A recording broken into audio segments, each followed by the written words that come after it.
గత ప్రభుత్వంలో మీ భూమిపైన కన్నేశారు, మిమ్మల్ని ఎక్కడికక్కడ కట్టడి చేయాలని ఆలోచించారు, బ్లాక్మెయిల్ చేయాలని ఆలోచించారు. దానిపైనే మీ ఆస్తులపైన పడ్డారు, కబ్జాలు చేశారు, రికార్డులు తారుమారు చేశారు, భయంకరమైన వాతావరణాన్ని క్రియేట్ చేసి ప్రతి గ్రామంలో ప్రతి ఇంటిలో భూ వివాదాలకు తెరలేపారు. మీ పట్టాదారు పాసు పుస్తకం పైన ఆనాటి ఏమనాలనో నాకు అర్థం కాదు, ఏ పేరు పెట్టి పిలవాలో నాకైతే అర్థం కాదు.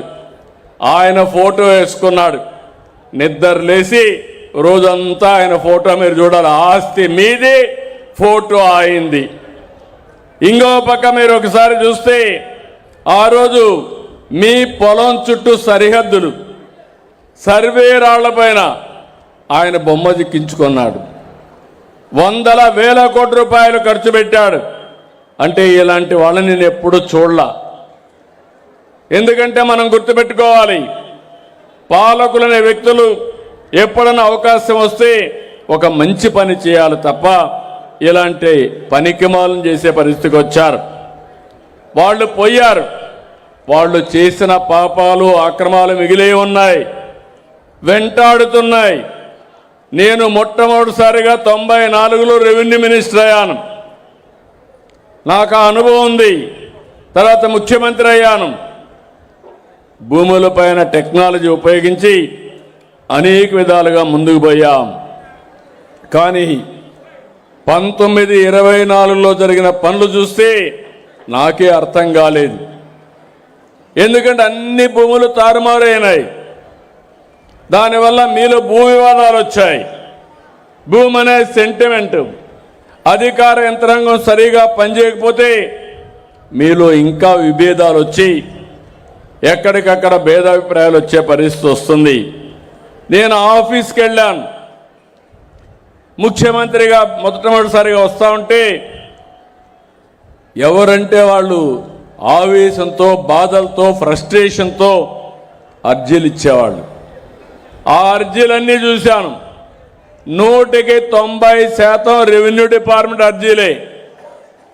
ఆ అర్జీల నుంచి పోలీసులు అంటే మళ్ళా లీగల్ కేసులు, ఇలాంటి చాలా జరిగాయి. అందుకే ఒకే నిర్ణయం చేశాను, ఎట్టి పరిస్థితుల్లో శాశ్వతంగా భూ సమస్యలు పరిష్కారం చేసి మీకు భూ హక్కు ఇచ్చే బాధ్యత నేను తీసుకోవాలని చెప్పి ఒక నిర్ణయం చేశాను, ఒక సంకల్పం చేశాం. రెవెన్యూ మినిస్టర్ సత్యప్రసాద్ గారు, ఇక్కడ జయలక్ష్మి గారు ఉన్నారు. దీనికి చీఫ్ సెక్రటరీ సాయి ప్రసాద్ గారిని ఇదే పని మీద పెట్టాను. 1 సంవత్సరం మీకు టైం ఇస్తున్నా, ఇవన్నీ చేయండి. దీని యొక్క సీరియస్నెస్ తెలియాలి. మళ్ళీ సమస్య లేకుండా చేయాలంటే నేను కూడా పూర్తిగా సహకరిస్తా అని చెప్పి ఈరోజు మీకోసం 2027 మార్చి నాటికి ఈ ఫైనాన్షియల్ ఇయర్లో 1,12,00,000 పట్టాదారు పాస్ పుస్తకాలు పగడ్బందీగా మీకు ఇచ్చే బాధ్యత ఈ ప్రభుత్వం తీసుకుంటున్నాం. దీనికి రీసర్వే 2.0 కింద చేపట్టాం. ఇప్పటి వరకు మొత్తం చూస్తే రాష్ట్రంలో 16,816 గ్రామాలు రీసర్వే చేయాలి. 6,976 గ్రామాల్లో పూర్తి చేశాం. అదే సమయంలో 21,23,000 కొత్త పాస్ పుస్తకాలు మీకు ఇచ్చాం. అవి కూడా అప్పుల తడగ్గా తయారు చేసి అవన్నీ కూడా ప్రక్షాళన చేశాం. ఇంకో పక్క జూలై నాటికి 9 లక్షలు ఇస్తాం.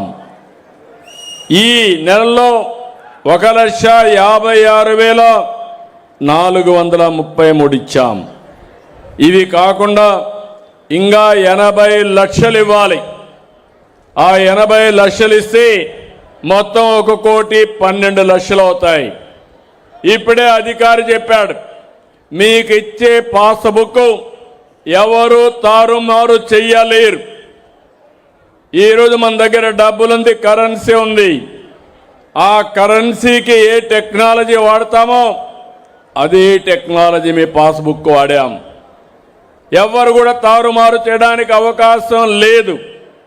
ఇంకో పక్క మీ అందరినీ భాగస్వాములు చేశాం. సమస్య శాశ్వతంగా పరిష్కారం కావాలి. ఆ సమస్యను శాశ్వతంగా పరిష్కారం చేయడానికి మీ ఈకేవైసీ తీసుకుంటున్నాం. మీ ఆధార్ తీసుకుని మీ ముందరిని సర్వే చేపిస్తాం. సర్వే చేసిన తర్వాత మొత్తం రికార్డు తయారు చేస్తాం. ఆ రికార్డు కూడా మీరు సంతకం పెట్టి ఈ రికార్డు కరెక్ట్గా ఉందంటే ఈకేవైసీ తీసుకొని అప్పుడు దాన్ని ప్రింటింగ్ పంపిస్తాం. ప్రింటింగ్ అయిన తర్వాత మళ్ళీ ఆ పుస్తకం వస్తే గ్రామాల్లో ఈకేవైసీ తీసుకొని ఆధార్ తీసుకొని మళ్ళీ ఆ పుస్తకాన్ని మీకు అప్పచెప్తాం. అంటే మీరు గుర్తుపెట్టుకోవాలి, 3 సార్లు ఎలాంటి రాజీ లేకుండా పట్టాదారు ఎవరైతే ఉన్నాడో ఆయనకు చెప్పి ఈకేవైసీ తీసుకొని ఇస్తున్నా. నా ఉద్దేశం ఒకటి, ఒక్క రూపాయి కూడా అవినీతి ఇవ్వకుండా ప్రతి ఒక్కరికి శాశ్వతంగా పట్టాదారు పాస్ పుస్తకం ఇవ్వాలనేది నా అభిమతం. ఆ తర్వాత కూడా నేను ఆలోచించాను, ఇక్కడితో అయిపోదు. ఎక్కడ కూడా ఎవ్వరు కూడా మీ రికార్డు ట్యాంపర్ చేయకుండా బ్లాక్ చైన్ టెక్నాలజీ తీసుకొచ్చాం. కంప్యూటర్లో కూడా ఎవ్వరూ ట్యాంపర్ చేయలేరు. అలాంటి టెక్నాలజీ తీసుకొచ్చి దాని వెనకానది పెట్టాం. ఇంకో పక్క మీరు చూస్తే మీకు క్యూఆర్ కోడ్ పెట్టాం. మీ పట్టాదారు పాస్ పుస్తకంలో మీకు 10 దిక్కల భూములుంటే 10 దిక్కల ఉండే భూమిని ఎప్పటికప్పుడు చెక్ చేసుకోవడానికి క్యూఆర్ కోడ్ ఇచ్చాం. ఇవన్నీ కూడా ఆధార్ పెట్టి చేశాం.